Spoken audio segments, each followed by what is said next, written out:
문소 리더 셀 신유철 리더입니다. 부끄러운 과거가 알려져서 참 부끄럽지만 한번 시작해 보겠습니다. 저는 24살 때 아내와 결혼하면서 교회를 다니기 시작했습니다. 그리고 27살에 하나님을 만났습니다. 그때 하나님은 저에게 그래도 내가 너를 사랑한다 라고 말씀해 주셨습니다. 저는 내가 매일 술 먹고 방탕한 생활을 해서 이렇게 말씀하시나 보다 라고 생각하면서 정말 하나님만 바라보고 신앙생활을 했습니다. 하지만 사업이 잘 되면서 금전적으로 여유가 생기자 다시 예전의 나로 돌아갔습니다. 비즈니스 때문에 끊었던 술을 다시 먹기 시작하면서 타락한 삶을 살기 시작했습니다. 그냥 세상에서 믿지 않은 사람들이 하는 모든 짓은 다 한 것 같습니다. 술은 당연하고 음란한 문제들, 게임 현질로 수천만 원을 썼고 바이크 타다 사고로 10m를 날아서 2달 동안 병원에 입원한 적도 있었습니다. 특히 제가 정말 술을 좋아해서 술을 마시지 않은 날이 1년 중 손가락에 꼽힐 정도였습니다. 거래처 사장님, 직원, 친구들, 심지어 약속이 없으면 건수를 일부러 만들어서 술을 마실 거리를 만들었습니다. 코로나 때는 밖에서 마실 수가 없으니 집에서 혼자 매일 소주 500ml, 맥주 아니고요, 소주입니다. 그리고 캔맥주 2개를 먹었습니다. 그렇게 10수년을 술과 함께 살았다 할 정도로 술을 좋아했습니다. 믿음이 좋으신 장모님은 20년을 사위가 술을 끊도록 기도하시고 권면도 하셨지만 저는 굴하지 않고 마셨습니다. 너무 맛있었어요. 지금 생각하면 그냥 알코올 중독이죠. 술 때문에 아내와도 많이 싸웠습니다. 평소 말이 많은 아내는 제가 술을 마시고 오면 조용히 아무 말 하지 않았습니다. 그런 아내에게 오히려 제가 시비를 걸었습니다. 돈도 안 벌면서 돈만 쓸 줄 아냐? 살림을 왜 이렇게 하냐? 반찬도 못하고 청소도 못하고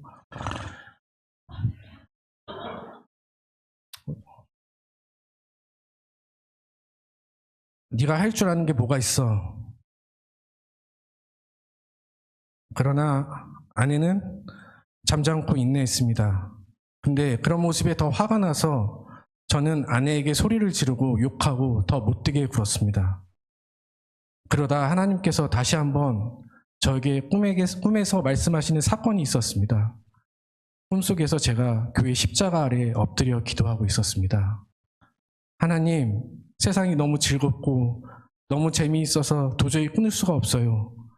죄송해요. 나의 힘으로는 세상을 끊을 수가 없어요. 그렇게 울면서 기도하는데 주님의 음성이 들려왔습니다. 그럼에도 불구하고 나는 너를 사랑한다. 비록 꿈이었지만 그 음성이 얼마나 포근한지 나의 온몸을 감싸 안았습니다.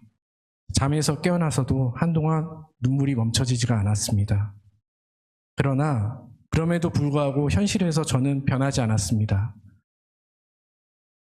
세상이 주는 즐거움을 끊을 수 있는 힘이 제게는 전혀 없었습니다. 그렇게 썬데이 크리스찬으로 20여 년을 살아왔습니다. 그리고 작년 5월 하늘숲교회에 오게 되면서 뜨거웠던 첫사랑의 믿음을 찾게 되었습니다. 내 힘으로 끊을 수 없었던 술을 끊게 되었고 가정에 변화가 오고 새롭게 거듭난다는 게 무엇인지 직접 경험한 것입니다. 어웨이크를 앞두고 리더님은 어웨이크 간증 영상들을 보내주셨습니다.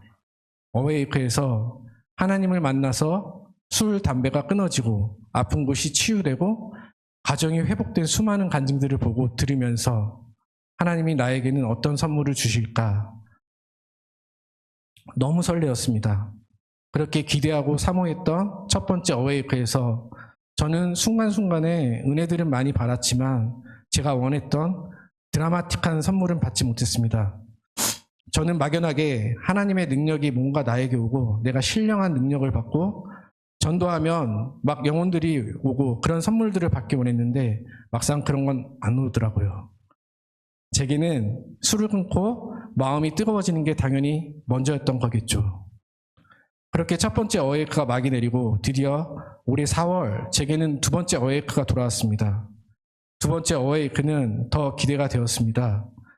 기도로 준비하고 있었기에 더욱 설레었습니다. 그리고 진짜로 어웨이크에 참석했을 때 매 시간마다 눈물이 멈추질 않았습니다. 그러던 중 세 번째 듣는 하나님의 음성이 제게 들려왔습니다. 왜 아직 너를 용서하지 않았니? 라고 말씀하셨습니다. 무슨 말인지 저는 이해가 되지 않았습니다. 하나님, 무슨 말인지 모르겠어요. 라고 물으며 계속 기도했습니다. 그때 하나님은 과거의 저의 모습을 보여주셨습니다.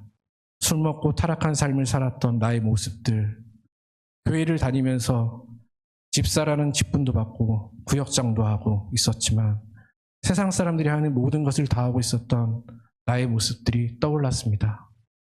스스로 거듭났다고 믿고 있으면서 죄는 절대로 끊지 못하는 나 자신, 그리고 그런 나 자신에게 갖고 있던 깊은 죄책감, 교회에서 바리새인처럼 외식하며 살면서 깊은 곳에 묻어놓았던 죄책감에서 벗어날 수 있게 된 것이었습니다. 사실 제가 우리 교회에 오면서 술을 끊고 이제 진짜 거듭났다고 생각했었는데 어느 날 아내와 다툼이 있었습니다. 화는 화대로 내면서 오히려 내 분에 못 이겨 아내의 승용차 조수석에 있던 저는 앞유리를 발로 차서 박살을 냈습니다. 그러자 아내가 갑자기 울면서 제게 예수님은 7번씩 7가지라도 용서하라고 하셨는데 당신은 아내인 내가 그렇게 용서가 안 되냐고 하는데 저는 아내와 20년을 살면서 아내가 우는 것을 처음 봤습니다. 우는 아내를 보며 깊은 충격을 받았습니다. 내가 하나님을 믿으면서 대수롭지 않은 일로 화를 내고 아내와 싸우고 세상 사람들처럼 행동하면 누가 나를 보고 하나님을 믿지? 내가 먼저 변해야 하는구나 라는 걸 깨달았습니다. 그때부터 나를 부인하고 하나님을 의지하며 살려고 노력했습니다. 첫 번째 어웨이크를 통해서 많이 변화되었다고 생각했지만 불쑥불쑥 어느 순간 참을 수 없는 화를 절제하지 못했던 거죠. 그 원인이 바로 나를 지배하고 있던 죄책감들이었던 것 같아요. 지금까지 살아오면서 지은 죄만큼 쌓였던 죄책감들이 예수님을 믿으면서 죄사함은 받았지만 남겨진 죄책감을 어떻게 처리해야 하는지 또 그런 나를 하나님은 어떻게 보고 계신지도 배운 적이 없었기 때문에 늘 한켠에 죄책감이 자리 잡고 있었던 것입니다. 그런데 어웨이크에서 내 안에 숨겨져 있었던 죄책감의 실체가 드러나고 해방된 것입니다. 이제야 이해가 가기 시작했습니다. 하나님이 나를 용서하라는 것이 내게 자유함을 주기 위해서 말씀하셨구나. 그러면서 내 안에 진정한 기쁨이 오기 시작했습니다. 회개의 눈물에서 멈췄던 눈물들이 이제 기쁨의 눈물로 바뀌기 시작한 것입니다. 내가 예수님 안에서 어떤 존재인지 그 정체성을 회복한 것입니다. 이제는 아내가 나를 아무리 찔러대도 화를 내지 않습니다. 정말 귀여워 보여요.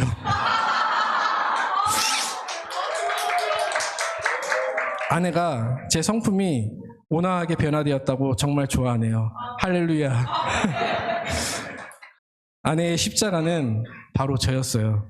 아내도 내가 변화된 모습을 보면서 살아계신 하나님을 경험했습니다.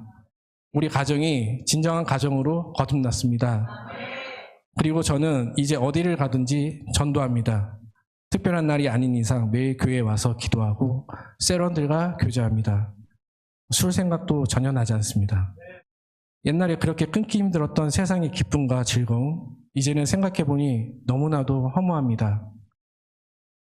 술 없이 어떻게 남자들이 친해지고 대화할 수 있지? 라고 생각했던 제가 지금은 같은 세런들하고 서로 모닝콜로 아침을 깨워주고 특별한 용건도 없으면서 매일 전화해서 1시간씩 남자들이 수다를 떱니다.